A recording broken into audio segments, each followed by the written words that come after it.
नमस्कार मित्रांनो. जगात अशा अनेक गोष्टी आहेत ज्या विज्ञानाच्या पलीकडे आहेत. आपण 21व्या शतकात जगत आहोत, जिथे प्रत्येक गोष्टीचा पुरावा मागितला जातो. पण कधी-कधी अशा काही घटना घडतात ज्या डोळ्यासमोर असूनही आपल्याच डोळ्यांवर विश्वास बसत नाही. आजचा आपला हा व्हिडिओ अशाच एका रहस्यमयी आणि अंगावर काटा आणणाऱ्या घटनेवर आधारित आहे, ज्याने संपूर्ण महाराष्ट्राची झोप उडवलीये. ही घटना घडली आहे जेजुरीच्या गडावर, जिथे ज्ञानेश्वर माऊलींच्या पालखी सोहळ्यात रात्रीच्या अंधारात असं काही भयंकर आणि तितकंच दैवी दृश्य दिसलं, ज्याने बघणाऱ्यांच्या पायाखालची जमीन सरकवली. आज आपण या घटनेच्या अगदी मुळाशी जाणार आहोत. त्यामुळे हा व्हिडिओ अत्यंत लक्षपूर्वक ऐका, कारण जे सत्य आज समोर येणार आहे ते कदाचित तुमच्या आयुष्याकडे बघण्याचा दृष्टिकोन कायमचा बदलून टाकेल. वारी म्हणजे महाराष्ट्राचा श्वास. आषाढी एकादशीच्या ओढीने लाखो वारकरी ऊन, पाऊस, वारा कशाचीही तमा न बाळगता शेकडो किलोमीटरची पायपीट करत असतात.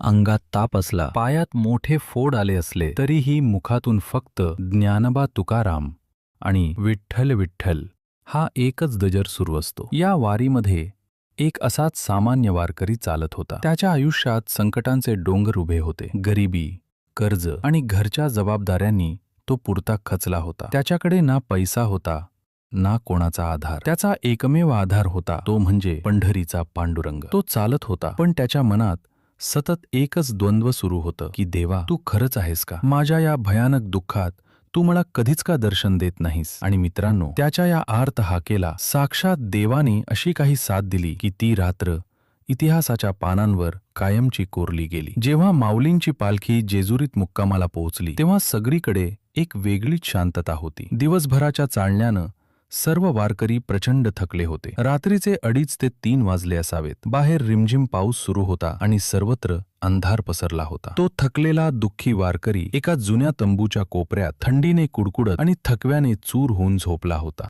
पण अचानक त्या भयान रात्रीच्या अंधारात त्या तंबूच्या दिशेने एक वेगळाच प्रकाश फाकू लागला. हा प्रकाश कोणत्याही दिव्याचा, मशालीचा किंवा गाडीच्या हेडलाईटचा नव्हता. तो एक अतिशय शांत, डोळ्यांना न खुपणारा आणि मनाला भुरळ घालणारा असा दैवी निळसर प्रकाश होता. आजूबाजूला पहारा देणाऱ्या काही वारकऱ्यांचे आणि स्वयंसेवकांचे लक्ष त्या तंबूवर गेले. त्यांना वाटले की आतमध्ये काहीतरी गडबड आहे किंवा आग लागली असावी. पण मित्रांनो, जेव्हा त्यांनी त्या तंबूच्या जवळ जाऊन आत डोकावून पाहिले, तेव्हा तिथे जे दृश्य होते ते पाहून त्यांच्या काळजाचा ठोका चुकला. त्यांची वाचाच गेली. तो थकलेला वारकरी जमिनीवर शांत झोपला होता, पण त्याचे डोके जमिनीवर किंवा एखाद्या सतरंजीवर नव्हते. तिथे साक्षात पंढरीचा पांडुरंग, तो सावळा विठ्ठल प्रत्यक्ष रूपात बसला होता आणि त्या भक्ताचे डोके त्यानं आपल्या मांडीवर घेतले होते. होय, तुम्ही अगदी बरोबर ऐकत आहात. ज्या विठ्ठलाच्या दर्शनासाठी लोक आयुष्यभर वणवण भटकतात, तोच विठ्ठल स्वतः आपल्या भक्ताच्या डोक्यावर अत्यंत प्रेमाने हात फिरवत होता. त्याचे डोके दाबत होता आणि त्याच्या चेहऱ्यावरचा सगळा थकवा आपल्या स्पर्शाने पुसून काढत होता. तो निळसर प्रकाश साक्षात त्या विठ्ठलाच्या मूर्तीतूनच बाहेर पडत होता. हे दृश्य पाहिल्यानंतर तिथे उपस्थित असलेल्या लोकांची अवस्था काय झाली असेल याची आपण फक्त कल्पनाच करू शकतो. बघता बघता ही बातमी वाऱ्यासारखी संपूर्ण तळावर पसरली. लोक धावत त्या तंबूच्या दिशेने येऊ लागले. काहींना वाटले की हा आपला भास आहे. काहींनी डोळे चोळून पुन्हा पुन्हा पाहिले, पण ते दृश्य सत्य होते. लोक भीतीने, आश्चर्याने आणि भक्तीने तिथेच जमिनीवर नतमस्तक झाले. अनेक वारकऱ्यातून अश्रूंच्या धारा वाहू लागल्या. मुखातून आपोआप विठ्ठल विठ्ठल असा जप सुरू झाला. पण कुणाचीही हिंमत होत नव्हती की त्या तंबूच्या आत पाऊल टाकावे, कारण तिथे जी ऊर्जा होती, जी स्पंदने होती, ती कोणत्याही सामान्य मानवाला पेलवणारी नव्हती. तिथे साक्षात परब्रह्म उपस्थित होते. आता या ठिकाणी एक खूप मोठा प्रश्न निर्माण होतो, जो आज संपूर्ण महाराष्ट्राला सतावत आहे. विज्ञानाच्या कसोटीवर या घटनेला कसे मोजायचे? काही विचारवंत आणि विज्ञानवादी लोक याला सामूहिक भास किंवा मास हॅल्युसिनेशन असे नाव देत आहेत. त्यांच्या मते रात्रीच्या अंधारात, अपुऱ्या प्रकाशात आणि वारकऱ्यांच्या भक्तीने भारावलेल्या मानसिक अवस्थेत त्यांना असा भास होऊ शकतो. पण मित्रांनो, जरा तर्क लावून विचार करा. एकाच वेळी, एकाच ठिकाणी उपस्थित असलेल्या 100हून अधिक लोकांना हुबेहूब एकच भास कसा होऊ शकतो? सर्वांना तोच निळा प्रकाश आणि तोच विठ्ठल कसा दिसू शकतो? जेव्हा विज्ञानाचे सर्व नियम आणि तर्कशास्त्र संपते तेव्हा तिथून खऱ्या अर्थाने अध्यात्माची सुरुवात होते. जेव्हा त्या भक्ताला सकाळी जाग आली तेव्हा तो निळा प्रकाश आणि तो विठ्ठल तिथून अंतर्धान पावला होता. पण त्या भक्ताच्या चेहऱ्यावर एक असे विलक्षण तेज होते जे या जगातल्या कोणत्याही पैशाने विकत घेता येत नाही. त्याचा सगळा थकवा, त्याच्या अंगातली सगळी वेदना एका रात्रीत नाहीशी झाली होती. त्याला रात्री काय घडले हे काहीच आठवत नव्हते. पण तंबूतून बाहेर येणारा चंदनाचा सुगंध आणि आजूबाजूला जमलेली शेकडो लोकांची गर्दी पाहून तो स्वतःच गोंधळून गेला होता. जेव्हा त्याला लोकांनी रात्रीचे दृश्य सांगितले तेव्हा तो अक्षरशः लहान मुलासारखा हमसून हमसून रडू लागला. माझा बाप आला होता, माझा विठ्ठल माझ्यासाठी आला होता. हेच वाक्य त्याच्या मुखातून वारंवार बाहेर पडत होते. आज या घटनेला अनेक दिवस उलटून गेले आहेत, पण तरीही जेजुरीच्या त्या तळावर हजारो लोक रोज गर्दी करत आहेत, केवळ त्या जागेचे दर्शन घेण्यासाठी जिथे प्रत्यक्ष देवाने पाऊल ठेवले होते. लोक वेड्यासारखे तिथे धाव घेत आहेत. सोशल मीडियावर हा फोटो आणि या घटनेची चर्चा वणव्यासारखी पसरली आहे. प्रत्येक जण आपापल्या परीने या घटनेचा अर्थ लावण्याचा प्रयत्न करत आहे. पण एक गोष्ट मात्र नक्की आहे की या एका घटनेने सर्वांना एका मोठ्या विचारात पाडून सोडले आहे. देव केवळ दगडात नसतो, तर तो भक्ताच्या अथांग श्रद्धेत आणि विश्वासात असतो. हेच यातून सिद्ध होत आहे. ही रात्र महाराष्ट्राच्या इतिहासात अशी नोंदवली गेली आहे जिचे रहस्य कदाचित कधीच उलगडणार नाही. सकाळची किरणे जेजुरीच्या गडावर पडली, पण रात्रीच्या त्या घटनेची सावली संपूर्ण महाराष्ट्रावर पसरली होती. बातमी वाऱ्यासारखी पसरली. काही तासातच न्यूज चॅनल्सचे कॅमेरे, पत्रकार, यूट्यूबर्स आणि आजूबाजूच्या गावातल्या लोकांची प्रचंड मोठी गर्दी त्या तळावर जमा झाली. प्रत्येकाला तो तंबू बघायचा होता, त्या जागेचं दर्शन घ्यायचं होतं आणि सर्वात महत्त्वाचं म्हणजे त्या भक्ताची मुलाखत घ्यायची होती. काल रात्रीपर्यंत जो एक सामान्य, बेदखल आणि दुःखाच्या ओझ्याखाली दबलेला वारकरी होता, तो रातोरात एक जिवंत आख्यायिका बनला होता. पण तो भक्त मात्र या सगळ्या कोलाहलापासून आणि कॅमेऱ्यांच्या झगमगटापासून दूर एका कोपऱ्यात डोळे मिटून आणि हात जोडून शांत बसला होता. त्याच्या चेहऱ्यावरील तो अथांग शांततेचा आणि समाधानाचा भाव पाहून भल्या भल्या पत्रकारांचे धारदार प्रश्न त्यांच्या ओठांवरच थिजून जात होते. त्याला काय विचारावे आणि कसे विचारावे हेच कोणाला समजत नव्हते. तो फक्त एकच गोष्ट सांगत होता, माझी माऊली आली होती, माझा देव मला भेटून गेला. या घटनेनंतर काही वेळातच राज्यभरात आणि सोशल मीडियावर मोठे वादविवाद सुरू झाले. टीव्हीच्या पडद्यावर अंधश्रद्धा निर्मूलन समितीचे कार्यकर्ते, विज्ञानवादी विचारवंत आणि वारकरी संप्रदायाचे अभ्यासक आमनेसामने बसले. विज्ञानवाद्यांचा आणि तर्कवाद्यांचा युक्तिवाद असा होता की माणसाचा मेंदू अत्यंत गुंतागुंतीचा आहे. अति थकवा, जागरण, उपाशीपोटी चालणे आणि भक्तीच्या अतिरेकामुळे निर्माण झालेले भावनिक असंतुलन यामुळे अनेकदा मास हिस्टेरिया म्हणजेच सामूहिक भ्रम निर्माण होऊ शकतो. तो निळा प्रकाश कदाचित तिथे असलेल्या एखाद्या LED दिव्याचा रिफ्लेक्शन असू शकतो किंवा पावसाळी वातावरणातील एखाद्या रासायनिक प्रक्रियेचा भाग असू शकतो, ज्यामुळे तिथे असलेल्या लोकांना तसा भास झाला. पण या सर्व वैज्ञानिक तर्कांना आणि पुस्तकी ज्ञानाला तिथल्या प्रत्यक्षदर्शी वारकऱ्यांनी आणि गावकऱ्यांनी एकाच फटक्यात उडवून लावले. त्यांनी विचारलेला प्रश्न विज्ञानालाही निरुत्तर करणारा होता. ते म्हणाले, जर तो फक्त आमच्या डोळ्यांचा भास होता तर त्या तंबूतून जो दैवी चंदनाचा आणि तुळशीचा सुगंध दरवळत होता तो कुठून आला? जर तो फक्त प्रकाशाचा खेळ होता तर त्या भयानक अंधारात विठ्ठलाची ती सावळी मूर्ती, ती मयूरपंखी मुद्रा एवढी स्पष्ट कशी दिसली? आणि सर्वात महत्त्वाचे म्हणजे त्या आजारी आणि खचलेल्या भक्ताच्या चेहऱ्यावरचा तो दैवी आनंद विज्ञानाच्या कोणत्या प्रयोगात बसतो? संत ज्ञानेश्वर आणि संत तुकाराम महाराजांच्या काळातही असे अनेक चमत्कार घडल्याचे दाखले आपल्याला गाथेत आणि ज्ञानेश्वरीत मिळतात.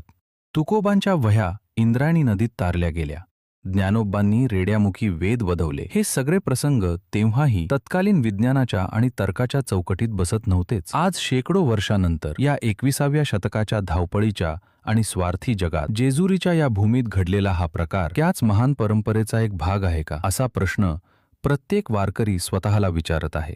जेव्हा एखादा भक्त स्वतःचे अस्तित्व विसरून आपला अहंकार बाजूला ठेवून पूर्णपणे ईश्वराला शरण जातो, तेव्हा देव स्वतः त्याचे ओझे हलके करण्यासाठी पृथ्वीवर येतो. हीच तर वारकरी संप्रदायाची मूळ शिकवण आहे. त्या रात्री त्या जुन्या आणि फाटक्या तंबूत फक्त एका भक्ताचे डोके दाबले गेले नाही, तर संपूर्ण महाराष्ट्रातील लाखो दुःखी, कष्टकरी आणि पिचलेल्या माणसांच्या डोक्यावर एका अदृश्य शक्तीने मायेचा हात फिरवला आहे. अशीच भावना आज सर्वसामान्यांच्या मनात निर्माण झाली आहे. या घटनेने अनेकांच्या मनात हरवलेला देवावरचा विश्वास पुन्हा एकदा जागृत केला आहे. आज हा पालखी सोहळा जेजुरीचा निरोप घेऊन पुढे पंढरपूरच्या दिशेने मार्गस्थ झाला आहे. पण जेजुरीत घडलेल्या या एका घटनेने या वर्षीच्या वारीचे स्वरूपच बदलून टाकले आहे. प्रत्येक वारकऱ्याच्या पावलांमध्ये आता एक वेगळीच ऊर्जा संचारली आहे. ऊन, पाऊस आणि चिखलाची पर्वा न करता जो तो याच आशेने चालत आहे की कदाचित पुढच्या रात्री, पुढच्या मुक्कामावर आपला विठ्ठल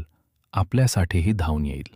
मित्रांनो, देव आहे की नाही, चमत्कार खरोखरच होतात की तो फक्त मानवी मनाचा खेळ आहे, हा ज्याचा त्याचा वैयक्तिक आणि श्रद्धेचा भाग असू शकतो. त्यावर आपण कोणालाही सक्ती करू शकत नाही. पण या एका रहस्यमयी घटनेने माणसाला माणसाशी जोडण्याचे, भक्तीची खरी ताकद जगाला दाखवून देण्याचे आणि संकटात सापडलेल्या प्रत्येक जीवाला मी तुझ्या पाठीशी उभा आहे हा एक प्रचंड मोठा आधार देण्याचे काम नक्कीच केले आहे. ही कथा इथेच संपत नाही, तर ती नव्याने सुरू होते आपल्या प्रत्येकाच्या मनात. तुम्ही या घटनेकडे कसे पाहता? हा साक्षात परमेश्वराचा चमत्कार होता की विज्ञानाला न उलगडलेले एखादे रहस्य, हे तुम्हीच ठरवा. पण एक गोष्ट मात्र नक्की, जेजुरीच्या त्या रात्रीने हे पुन्हा एकदा ठणकावून सिद्ध केले आहे की विठ्ठल नावाचे ते सावळे परब्रह्म फक्त पंढरपूरच्या विटेवर नाही, तर प्रत्येक भक्ताच्या श्वासात आणि अथांग विश्वासात कायमचे वसलेले आहे. मित्रांनो, ही कथा, हा प्रसंग आणि जेजुरीच्या त्या रात्रीचा थरार ऐकताना तुमच्याही अंगावर नक्कीच काटा आला असेल. तुमच्याही मनात विठ्ठलाप्रती असलेली भक्ती आणि श्रद्धा नक्कीच जागृत झाली असेल. पण आता वेळ आली आहे एका मोठ्या सत्याची उकल करण्याची. तुम्ही आतापर्यंत जी कथा ऐकली, जे वर्णन अनुभवलं आणि व्हिडिओच्या थंबनेलमध्ये जे दृश्य पाहिलं, ती संपूर्ण कथा आणि घटना पूर्णपणे काल्पनिक आहे. होय मित्रांनो, साक्षात विठ्ठलाने भक्ताचे डोके मांडीवर घेतल्याचा हा प्रसंग खऱ्या आयुष्यात घडलेला नाही. ही केवळ एक तयार केलेली काल्पनिक स्क्रिप्ट होती आणि तुम्ही पाहिलेला तो फोटोही AI आणि एडिटिंग सॉफ्टवेअरचा वापर करून बनवलेला एक काल्पनिक फोटो होता. आजकाल सोशल मीडियावर आणि यूट्यूबवर असे हजारो एडिट केलेले फोटो आणि फेक चमत्कार रोज व्हायरल होत असतात. लोकांच्या श्रद्धेचा, त्यांच्या अंधश्रद्धेचा आणि भावनांचा गैरफायदा घेऊन फक्त व्ह्यूज आणि लाईक्स मिळवण्यासाठी अशा खोट्या बातम्या पसरवल्या जातात. एखादी खोटी किंवा एडिटिंग केलेली गोष्ट जर योग्य शब्दात आणि भावनांमध्ये गुंफून सांगितली तर ती किती खरी वाटू शकते, हेच आम्हाला तुम्हाला या व्हिडिओच्या माध्यमातून दाखवून द्यायचं होतं. ज्ञानेश्वर माऊली, तुकाराम महाराज आणि पंढरीचा पांडुरंग ही आपल्या महाराष्ट्राची आणि आपल्या अस्तित्वाची ओळख आहे. वारीची परंपरा आणि वारकऱ्यांची निस्सीम भक्ती ही जगात कुठेही पाहायला मिळत नाही, हे सत्य आहे. देव आपल्या पाठीशी उभा असतो, ही भावना अत्यंत पवित्र आहे. पण इंटरनेटवर दिसणाऱ्या प्रत्येक व्हायरल चमत्कारावर, फेक फोटोवर किंवा अफवांवर आंधळेपणाने विश्वास ठेवू नका.